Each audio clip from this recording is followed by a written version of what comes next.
Mungu hakukuwa mjinga akasema ukiwa tajiri atakupea mtoto mmoja, na maskini ukipinduka mimba, unapinduka mimba, unapinduka mimba. Kwa sababu chakula yetu ni wanawake. Chakula ya mtu wa chini ni mwanamke. Ukilala hivi tu wazo, ukiamuka hivi iko ndani.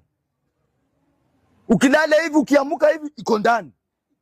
Tajiri yeye hana haja ya mwanamke. Na ndio unaona sisi tunakula mabibi ya matajiri.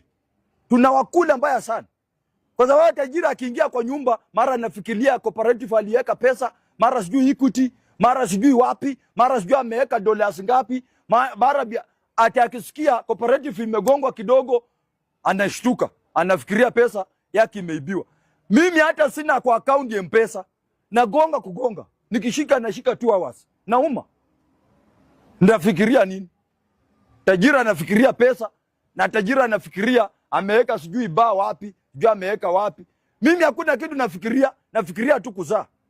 Ile nimepata leo nikule, nisipopata nilale. So tuko na shida Kenya. Ati mimi nipeane mimba kwa bibi, bibi abebe mimba miezi 9, akienda hospitali amezaa, tena naenda kununua mtoto 10,000. Ai! Nyinyi hamuoni hii maisha ni ngumu?